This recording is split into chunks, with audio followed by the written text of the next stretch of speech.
Selamat pagi, saudara yang dikasih Tuhan. Salam sejahtera untuk kita semua. Saudara, saya terus berdoa untuk saudara bahwa saudara, Tuhan selalu menyertai kita semua, melindungi saudara dan saudara tidak kekurangan satu apapun. Pada hari ini, judul Devotion from Home adalah pilih perasaan atau penasaran. Tujuan daripada judul ini, saudara, adalah bagaimana pentingnya saat kita memilih ketika kita menghadapi masalah dan tantangan dalam kehidupan kita masing-masing. Ya, saudara bisa memilih untuk main perasaan, memandang saudara sebagai lawan dan bukan kawan, atau sebaliknya, saudara memandang dia sebagai kawan, sahabat, dan bahkan Bapa kita. Di dalam 1 Korintus 10 ayat yang 10 sampai dengan 13 kita akan baca, Paulus penulis di situ, demikian firman Tuhan, dan janganlah bersungut-sungut seperti yang dilakukan oleh beberapa orang dari mereka, sehingga mereka dibinasakan oleh malaikat maut. Firman Tuhan katakan, jangan bersungut-sungut. Di sini kita bisa melihat bagaimana Tuhan mendorong kita untuk memilih untuk tidak bersungut-sungut. Ayat yang ke-11, semuanya ini telah menimpa mereka sebagai contoh dan dituliskan untuk menjadi peringatan bagi kita yang hidup pada waktu di zaman akhir telah tiba. Israel adalah umat pilihan Tuhan di perjanjian lama. Kita adalah umat pilihan Tuhan di dalam perjanjian baru. Jadi mereka sebagai contoh buat kita. Kalau dilihat, saudara, di dalam kitab Keluaran ada 4 kali tercatat di mana bangsa Israel bersungut-sungut terhadap Tuhan, yaitu saat mereka keluar dari Mesir. Tercatat dalam Keluaran 14 ayat yang ke-10, ketika Firaun telah dekat, orang Israel menoleh, maka tampaklah orang Mesir bergerak menyusul mereka, lalu sangat ketakutanlah orang Israel dan mereka berseru-seru kepada Tuhan. Dan mereka berkata kepada Musa, apakah karena tidak ada kuburan di Mesir, maka engkau membawa kami untuk mati di padang gurun ini? Apakah yang kau perbuat ini terhadap kami dengan membawa kami keluar dari Mesir?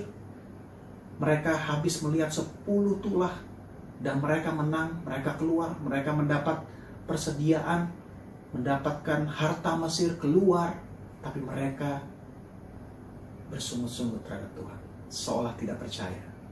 Yang kedua, ketika mereka haus, dalam Keluaran 15 tertulis, lalu bersungut-sungutlah bangsa itu kepada Musa. Kata mereka, apakah yang akan kami minum? Yang ketiga, ketika mereka sudah minum, dalam Keluaran 16, setelah mereka berangkat dari Elim, tibalah segenap jemaah Israel di padang gurun Sin yang terletak di antara Elim dan Gunung Sinai pada hari yang ke-15 bulan yang kedua sejak mereka keluar dari tanah Mesir.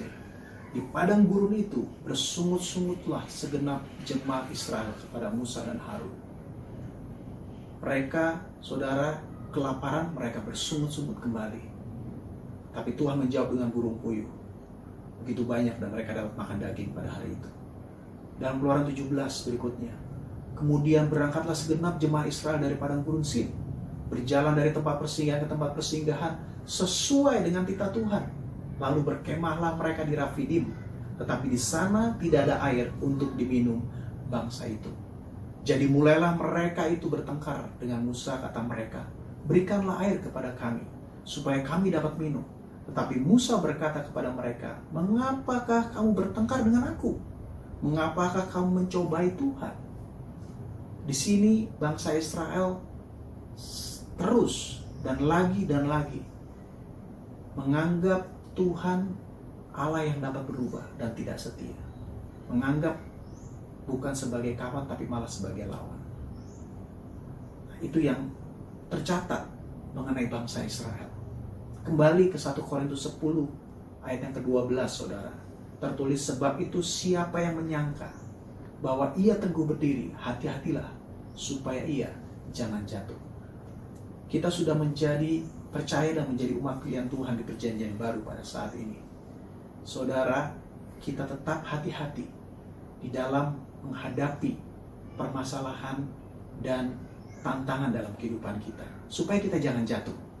Jadi penting pilihan kita dalam menghadapinya. Nah, di ayat yang ke-13, inilah jawabannya saudara. Pencobaan-pencobaan yang kamu alami ialah pencobaan-pencobaan biasa yang tidak melebihi kekuatan manusia. Sebab Allah setia, dan karena itu Ia tidak akan membiarkan kamu dicobai melampaui kekuatanmu. Pada waktu kamu dicobai, Ia akan memberikan kepadamu jalan keluar, sehingga kamu dapat menanggungnya. Inilah jawabannya saudara. Luar biasa. Tuhan tidak akan membiarkan kita mengalami hal-hal yang melampaui kekuatan. Ya, peristiwa masalah dalam kehidupan kita begitu berat, betul. Dan Tuhan tidak mau membuat itu lebih jauh daripada kekuatan kita. Dan bahkan Dia menyediakan jalan keluar. Nah, inilah ayat di mana Tuhan mendorong kita untuk penasaran dengan jawabannya. Penasaran bagaimana Tuhan melepaskan kita, atau Tuhan dapat membuat kita melewati setiap tantangan dalam kehidupan kita. Ini yang Tuhan inginkan. Bagaimana kita percaya bahwa Tuhan memberikan solusi dalam kehidupan kita, saudara.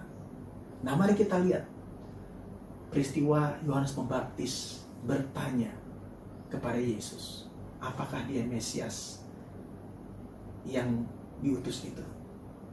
Di dalam Lukas yang ke-7 ayat ke-22, ketika Yohanes Pembaptis bertanya melalui muridnya kepada Yesus, apakah mereka harus menunggu Mesias yang lain? Maksudnya orang yang lain yang menjadi Mesias.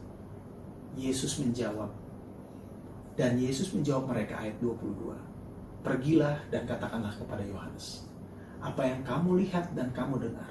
Orang buta melihat, orang lumpuh berjalan, orang kusta menjadi tahir, orang tuli mendengar, orang mati dibangkitkan, dan kepada orang miskin diberitakan kabar baik. Saudara, Yesus tidak marah loh ketika Yohanes bertanya.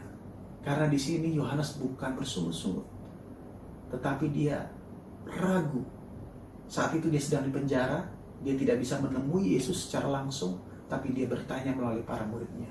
Demikian juga dengan kita, saudara. Ketika kita menghadapi masalah, mungkin kita takut, kita ragu. Dan dari ayat ini, kita bisa melihat, kita bertanya langsung. Kita berdoa kepada Tuhan. Kita bertanya, Tuhan, jawabannya, apa jawabannya dari masalah kita? Apa solusinya daripada masalah ini? Saudara mungkin bisa ragu, Tuhan tidak pernah menganggap ringan atau menganggap rendah keraguan saudara atau pertanyaan saudara tentang masalah dalam kehidupan kita. Dia menghargainya. Saudara tahu di ayat selanjutnya itu bagi Yesus menceritakan siapa Yohanes Pembaptis kepada para muridnya. Bahwa Yohanes Pembaptis itu adalah seorang nabi, bahkan lebih daripada nabi. Tuhan menerima kita. Tuhan mau mendengar keluh kesah saudara. Dalam Lukas, dalam versi Inggrisnya dikatakan, and blessed is the one who is not offended me. Di dalam ayat yang ke-23, diberkatilah mereka yang tidak kecewa karena aku. Saudara, mari kita terus percaya, dan mari kita melihat bahwa Tuhan itu bukan lawan tetapi kawan kita. Dia di pihak yang sama dengan kita. Tuhan bahkan di dalam Yesaya 42 ayat yang 12 dan sampai dengan 13, baiklah mereka memberi penghormatan kepada Tuhan dan memberitakan pujian yang kepadanya di pulau-pulau. Tuhan keluar berperang seperti pahlawan, seperti orang perang. Ia membangkitkan semangatnya untuk bertempur. Ia bertempik sorak, ia memengking terhadap musuh-musuhnya. Ia membuktikan kepahlawanannya. Saudara, Tuhan adalah pahlawan kita. Dia bukan lawan kita. Dia adalah pahlawan saudara dan saya. Mari kita berdoa. Tuhan Yesus, saat ini Tuhan,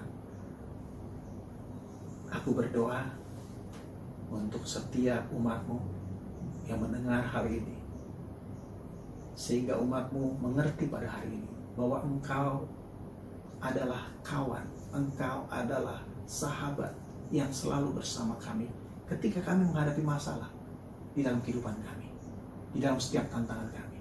Tuhan, aku berdoa, dan biarlah ini membuka, biar kebenaran ini Tuhan membuka dan menguatkan setiap yang mendengarnya Tuhan. Kami percaya Tuhan, pada hari ini Engkaulah sumber kami, Engkaulah yang menopang kami, menjadi sahabat kami, Bapa kami yang melindungi. Terima kasih Tuhan, aku berdoa di dalam nama Yesus, Engkau adalah jawaban dan Engkau memberikan solusinya kepada kami untuk kami dapat melalui setiap tantangan dalam hidup kami dengan baik dan benar. Terima kasih Tuhan, damai sejahtera-Mu menyertai setiap umat-Mu. Di dalam nama Yesus kami mengucap syukur dan percaya Tuhan. Amin. Tuhan Yesus memberkati kita semua, saudara.